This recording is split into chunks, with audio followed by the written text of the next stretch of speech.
So first of all, thank you very much to click this video. Now in this series of the notes based CVS physiology, we are in the third video where I will discuss about the cardiac output.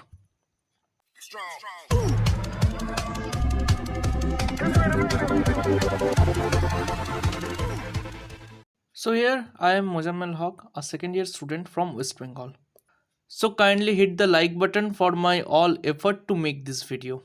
So without further delay, let's start. So first of all, we'll know about the definition of the cardiac output. So it is the volume of blood that is ejected per ventricle per unit time, and that is determined in minute.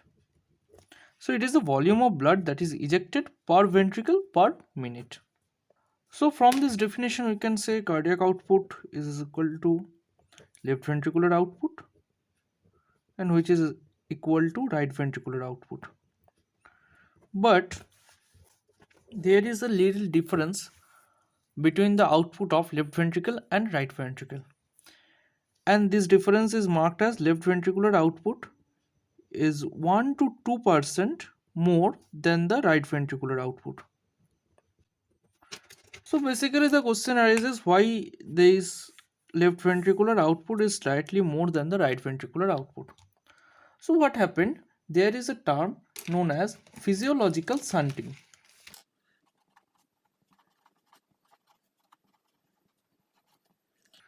So what happened here? A part of venous blood from the bronchial circulation directly drains into the left atrium, so that the left ventricular output is slightly more. And this event is known as the physiological shunting. So we can say like that the cardiac output is equal to the systemic blood flow rate, and which is equal to pulmonary blood flow rate. Now in the systemic blood flow rate, it is by the left ventricle, and here some amount of blood added from the bronchial vessels, especially the bronchial veins, so that the systemic blood flow rate slightly increases. Now with this definition of cardiac output, there is also a term known as the cardiac index. Now this cardiac index, it is the cardiac output per meter square of body surface. Its value is about 3.2 liter per minute per meter square. So why does this factor comes with the concept of cardiac output? So actually the cardiac output, the value of cardiac output is about 5 liter. But the volume of blood may vary with person to person. So it is not the absolute way to determine some index related to heart, whereas the cardiac index is an absolute value. So this is about the introduction part and the definition part.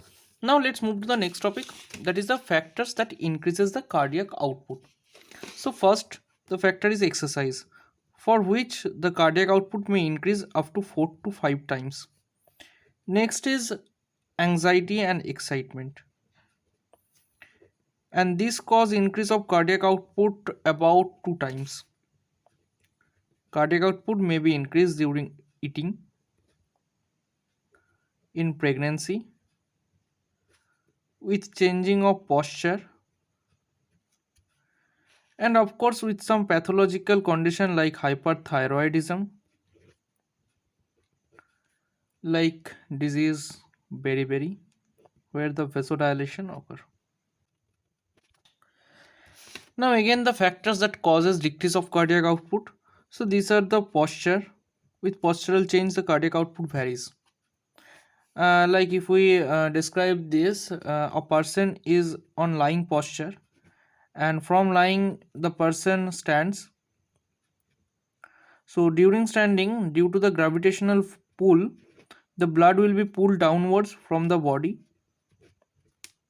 So this causes decrease of venous return. I will discuss the venous return later on. and for this decrease of venous return, the cardiac output ultimately decreases. Next, with some hemorrhage. With hemorrhage, that is by the blood loss, there will be hypovolemic condition, and as the volume will decrease, the cardiac output will also decrease. Here also some pathological factor like hypothyroidism and myocardial infarction. So these are the factors that decreases the cardiac output. But the question that is often asked in your MCQs or for to confuse you is that the factors that don't change the cardiac output. So factors like sleeping not change the cardiac output. And there may be some moderate change with temperature and environment.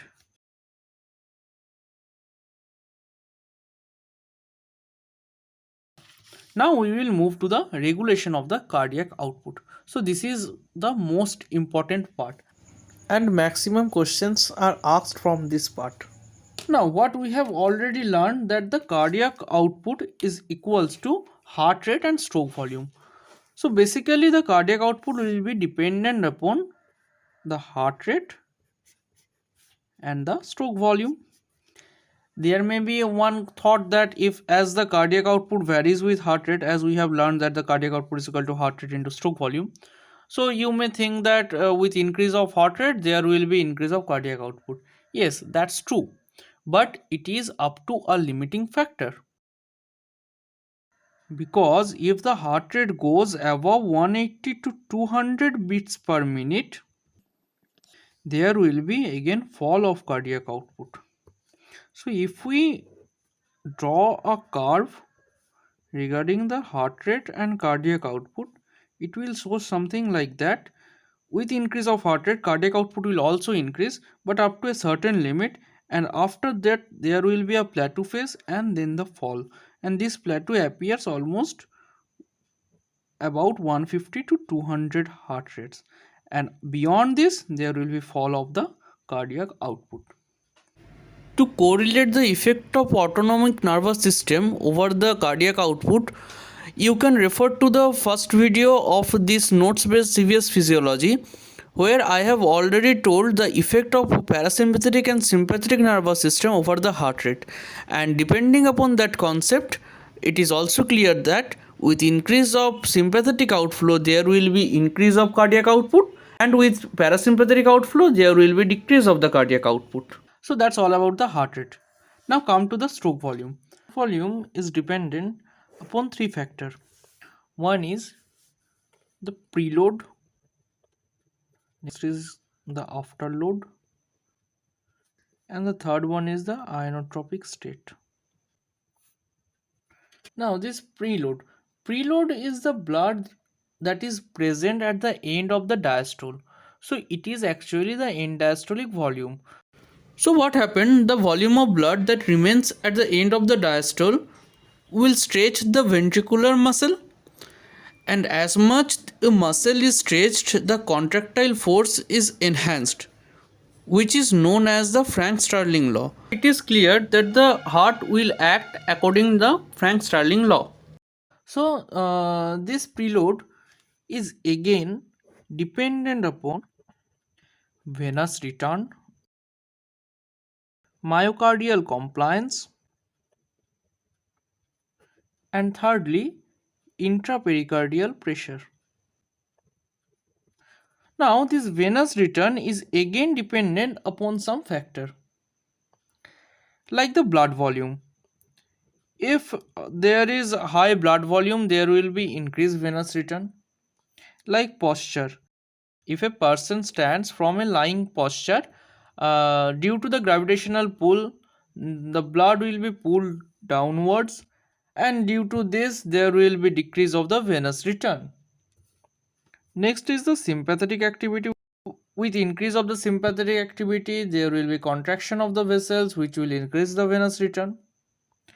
The calf muscle pumps blood from the leg vein towards the heart, and of course there is some effect on inspiration. Now the myocardial compliance.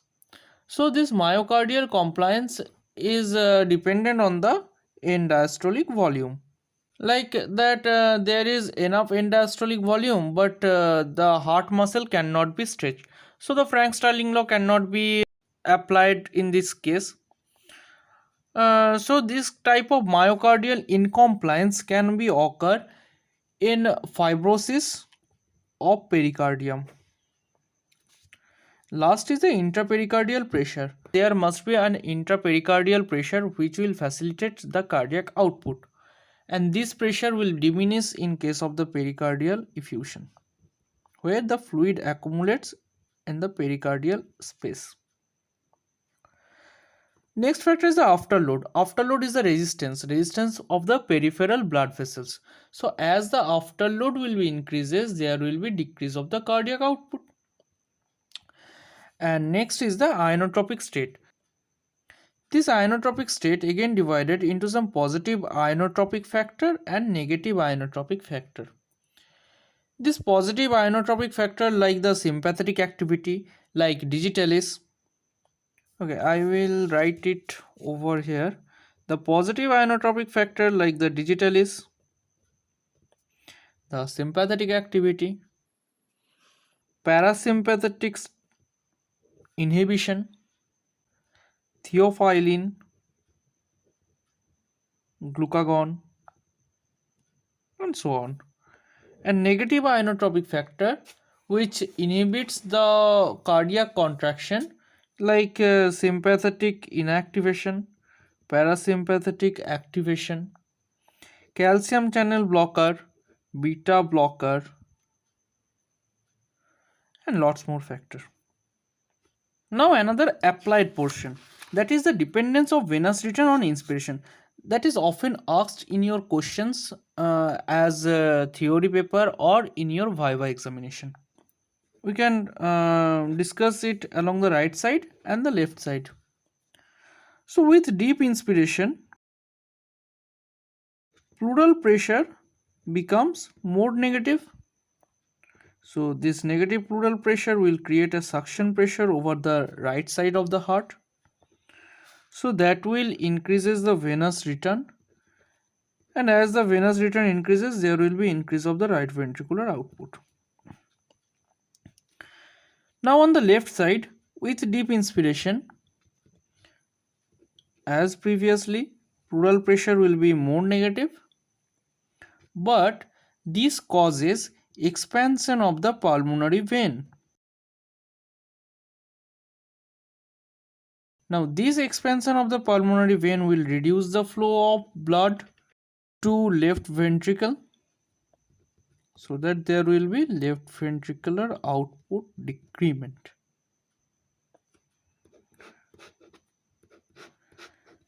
Alongside with this decrease of the left ventricular output, there will be decrease of the systolic blood pressure. And as a baroreceptor reflex, this will stimulate the heart rate.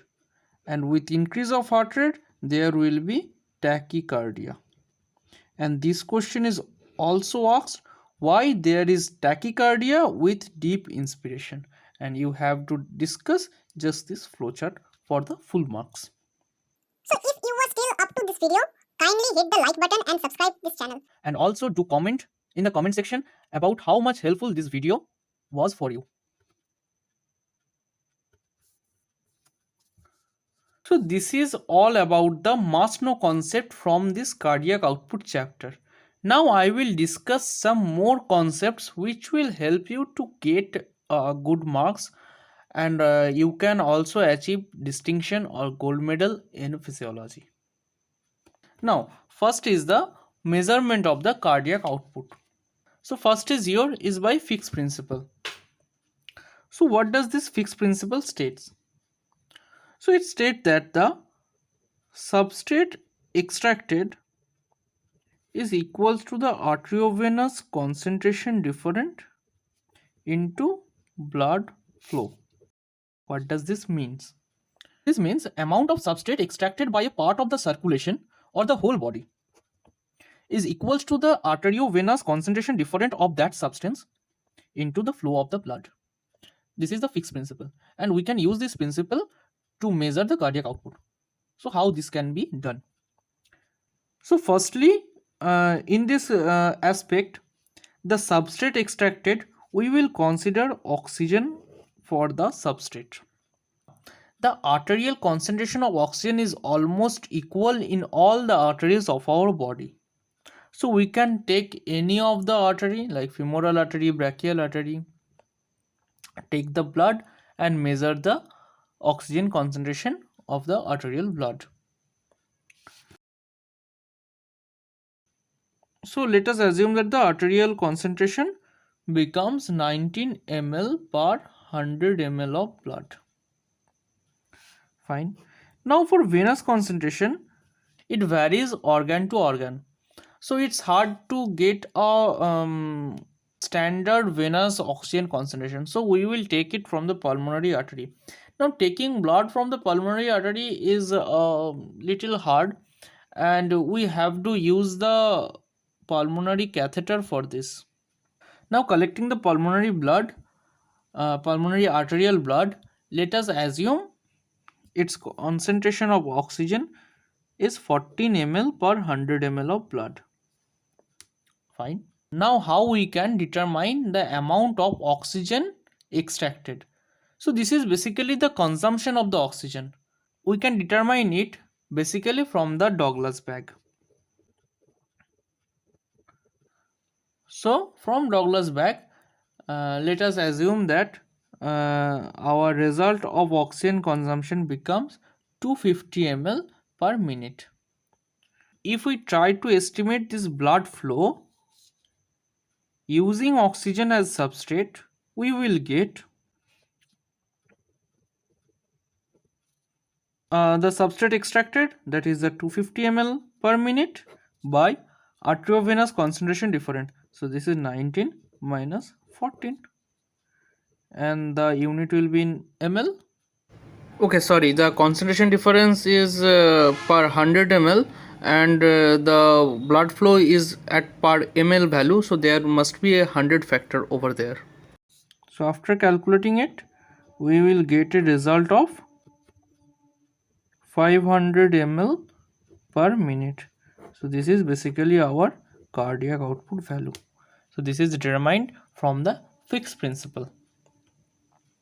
Now there are also two more methods, like the dye dilution method and the thermodilution method.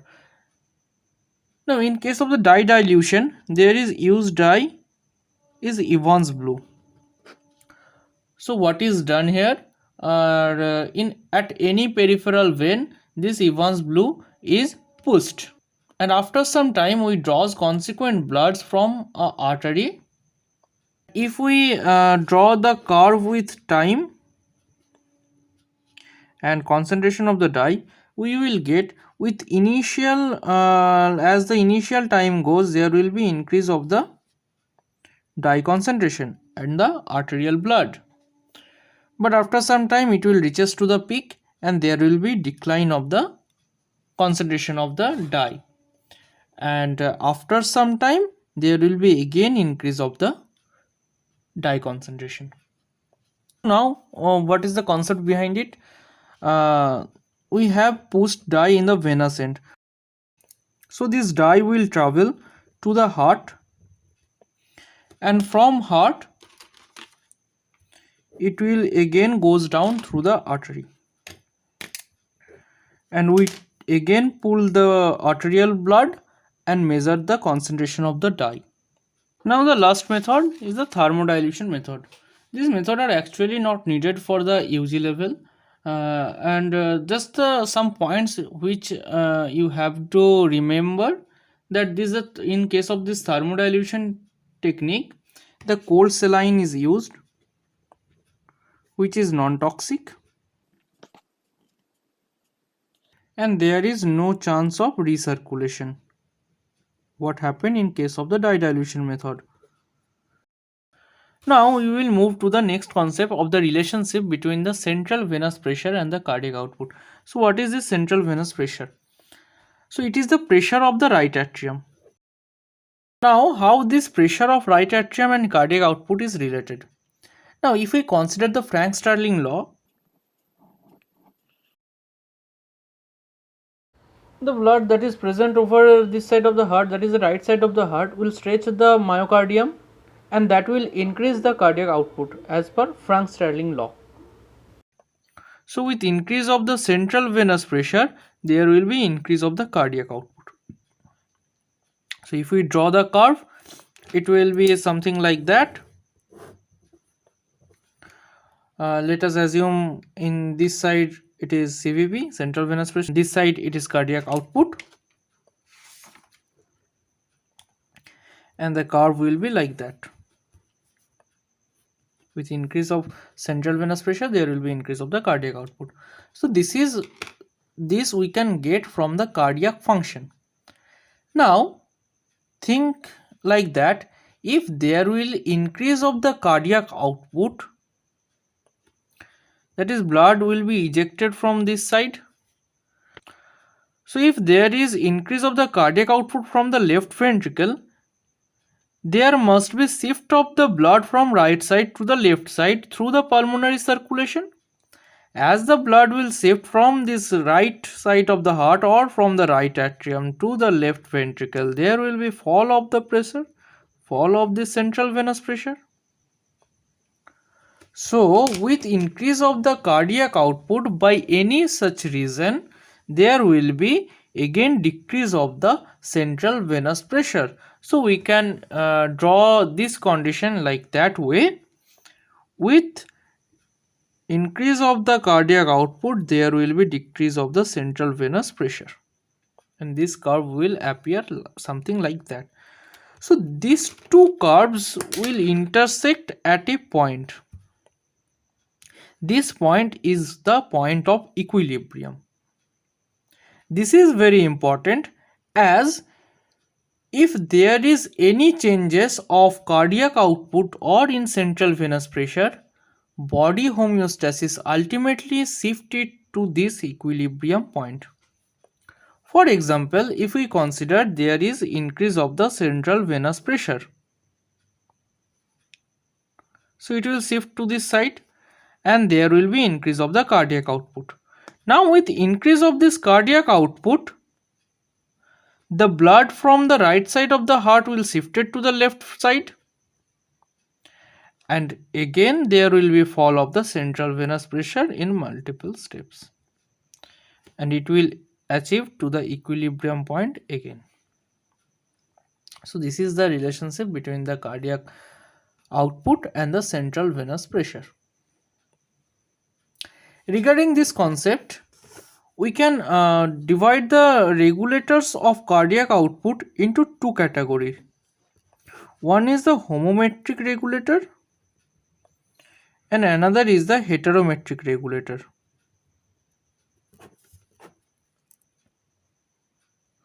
These homometric regulators are all the factors that are independent of ventricular muscle fiber length. So they are don't dependent upon the ventricular muscle fiber length. That means they are not dependent on Frank-Starling's law. And these factors are like the factors affecting the heart rate, like the sympathetic and parasympathetic supplies, the myocardial contractility, which will include the pathological disorders or may include the inotropic factor. Heterometric are those factors which are dependent on ventricular muscle fiber length. And these factors are like the venous return. These are like the myocardial disorders like fibrosis and pericardial effusions and lots more that factors. Now the last concept, that is the dependence of exercise and cardiac output. Now exercise influence the cardiac output mainly by the sympathetic activity. What happened during exercise? There is usual increase of sympathetic activity, and this will lead to increased heart rate, and must be this heart rate is within the limit of 150 beats per minute, and that will increases the cardiac output, and from there the cardiac output can be increases 5 to 7 times. Again with the athletes, there are ventricular hypertrophy. So there will be a ventricular more power to pump more blood. So there will be more power to the ventricle to pump more blood. So these factors also help to increase such cardiac output. There are some also factors which are seen by denervation of the sympathetic supply to the heart. This is practically occur in case of cardiac replacement where there is no sympathetic supply specifically for the heart.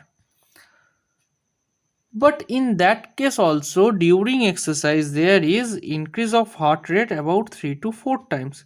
So there are must be some more factors except this sympathetic activity which will influence the cardiac output in case of exercises. These are like the venous return. These are like the circulating catecholamine